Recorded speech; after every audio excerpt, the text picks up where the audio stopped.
Hello everyone, कैसे आप सब लोग। उम्मीद करता हूँ अच्छे होंगे। तो पहले मैं मेरे बारे में बता देता हूँ। मेरा नाम लखन है। मैं 9th स्टैंडर्ड में पढ़ता हूँ Shanti Niketan English medium high school में। तो आज का मेरा टॉपिक है माय फेवरेट साइंटिस्ट, मेरा पसंदीदा वैज्ञानिक। सो पहले मैं बता दूँ कि यस स्मार्ट जूनियर साइंटिस्ट ने जो एक कंपटीशन रखा है उसके लिए बहुत बड़ा आभार महाराष्ट्र के हर बच्चे की तरफ से उनको थैंक यू। और मेरी तरफ से भी कि मतलब उन्होंने एक अवसर दिया, महाराष्ट्र के बच्चों को एक अपॉर्चुनिटी दी कि वो अपना टैलेंट प्रस्तुत कर सकते हैं। और मुझे भी अपॉर्चुनिटी मिली कि मैं अपना टैलेंट प्रस्तुत कर सकता हूँ, मैं अपना प्रेजेंटेशन प्रस्तुत कर सकता हूँ। तो उसके लिए बहुत बहुत आभार। सो मेरा टॉपिक है मेरे पसंदीदा वैज्ञानिक। तो मेरा पसंद हर किसी का अपना अपना पसंदीदा वैज्ञानिक होता है। मेरा भी एक है एल्बर्ट आइंस्टाइन, जिसका नाम तो आपने सुना होगा। तो एल्बर्ट आइंस्टाइन एक ऐसे साइंटिस्ट थे जिन्होंने मैथ और फिज़िक्स में इतनी कामयाबी पाली थी, वो भी स्टडी कर करके। मतलब स्टडी उनका सिर्फ एक ही उद्देश्य था, रिसर्च, कुछ भी इन्वेंशन करना, अपने दिमाग में बैठ जाना। तो आज हम गूगल या नेट पे जो सर्च करते थे वो तब उनके माइंड में रहता था। उनकी वजह से आज हम ये देख पा रहे। उनका सिर्फ वो हमेशा यही सोचते थे कि यार ये दुनिया चलती कैसे है। तो चलो हम एल्बर्ट आइंस्टाइन के बारे में थोड़ी जान लेते थे कि कौन थे एल्बर्ट आइंस्टाइन। एल्बर्ट आइंस्टाइन का जन्म 14 मार्च 1879 में उमी, जर्मनी के उमिन एक शहर में हुआ था। उनके पापा का नाम हार्मन आइंस्टाइन, जो कि एक सेल्समैन थे और इंजीनियर थे। तो जब आइंस्टाइन पैदा हुए तो उनका सिर उनके शरीर से थोड़ा मतलब बड़ा था। तो फिर वो मतलब तब तो उनके माता पिता हैरान ही हो गए कि ये कैसे। तो फिर अल्बर्ट आइंस्टाइन का जो माइंड था वो मतलब बचपन में उन्हें कुछ भी समझ में नहीं आता था। हर बच्चा अगर पैदा होता है तो 1 या 1.5 या 2 साल में वो बोलना सीख जाता है। मगर आइंस्टाइन को 4 साल लगे थे। कितने साल? तो 4 साल लगे थे उनको बोलने में। और 9 साल तक तो ठीक से बोल भी नहीं पाते थे। 9 साल के बाद वो अच्छे से बोलने लगे। और यही बोलने के रीज़न के कारण उनका स्कूल जाना भी लेट हुआ। तो ये एल्बर्ट आइंस्टाइन स्कूल जाना लेट हुआ यूँ कि फिर वो स्कूल उन्हें जेल लगती थी, बिकॉज उनको स्कूल, उसके पीछे भी एक रीज़न था कि उनको स्कूल क्यों जेल लगती थी। तो जेल इसलिए लगती थी बिकॉज टीचर अपनी पूरी बात एक्सप्लेन ही नहीं करता था, अधूरी बात है। और उनके माइंड में तो हम वो बचपन से इतने शांत थे, वो सिर्फ संडे का इंतज़ार करते थे कि कब आएगा संडे, कब आएगा संडे। बिकॉज संडे को उनके पापा हार्मन आइंस्टाइन उनको एक पार्क में ले जाते थे, जो भी मतलब जहाँ पर भी एक शांत की जगह है वो।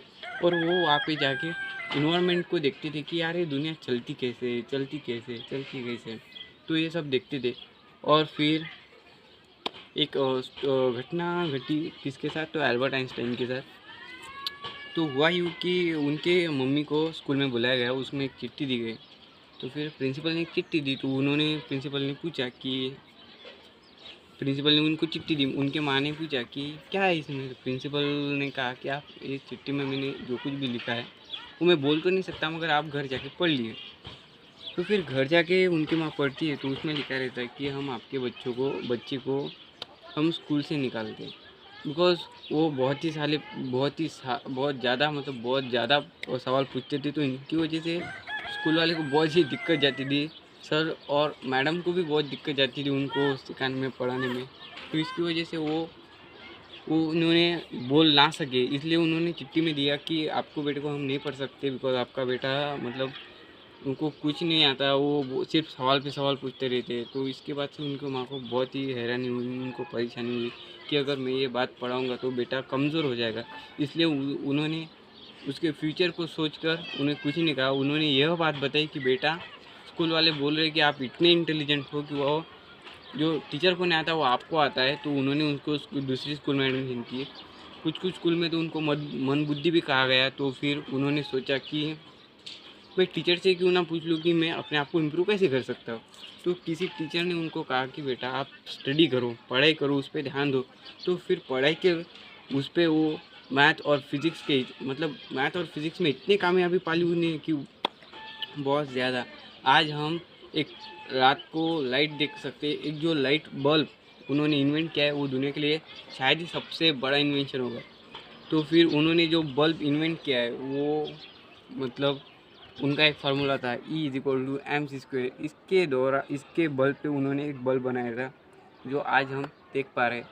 तो ये बहुत ही बड़ी बात है। और जब मतलब 18 अप्रैल 1955 में अल्बर्ट आइंस्टाइन ने अलविदा कह दिया, तो ये बहुत ही बुरी खबर थी उस टाइम की, कि जर्मनी के लिए, पूरे वर्ल्ड के लिए, बिकॉज वर्ल्ड में ऐसा साइंटिस्ट शायद ही कोई भी मिल पाएगा। वो सब कुछ, जो भी कुछ इन्वेंट करना है वो अपने माइंड में सेट कर देते थे। सेट कर, जितना भी लेबोरेटरी में सेट नहीं कर पाते थे, कोई साइंटिस्ट सेट नहीं कर पाता, तो उतना अपने माइंड में पूरा प्रोजेक्ट सेट कर देते थे। तो ये उनका माइंड की बहुत ही बड़ी खासियत थी।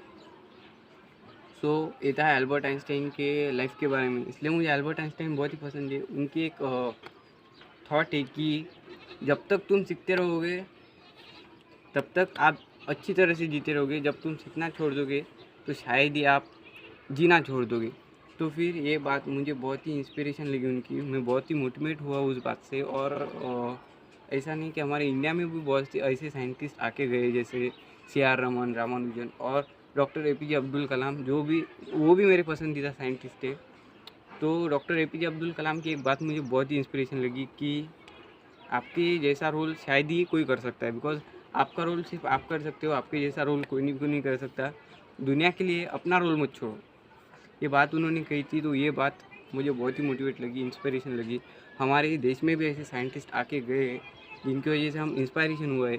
और हमें भी बड़ा हो के, because we are the future of India, तो हमें भी कुछ करना है, कुछ साइंटिस्ट की तरह मतलब बनना है, रिसर्च करना है, अपने महाराष्ट्र का नाम रोशन करना है, अपने इंडिया का नाम रोशन करना है, ताकि हम आगे बढ़े, जनरेशन के साथ आगे बढ़े, कुछ रिसर्च करते रहे। और साइंटिस्ट का यही एक मतलब साइंटिस्ट जीता इसके लिए कि वो रिसर्च करे, आजू बाजू की जो डेली लाइफ से हम उसमें क्या रिसर्च कर सकते हैं। तो यही एक साइंटिस्ट की पहचान होती है और हमें यही करना है अब आके। और जाते जाते सिर्फ इतना कहूँगा कि अभी कोविड-19 का जो काल चल रहा है वो अभी ख़त्म नहीं हुआ है।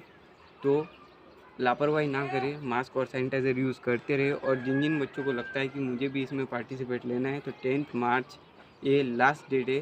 तो नीचे डिस्क्रिप्शन में इंफॉर्मेशन दी गई है, तो आप वो इन्फॉर्मेशन पढ़ के कैसे बनाना है, क्या करना है, तो वो आप देख सकते।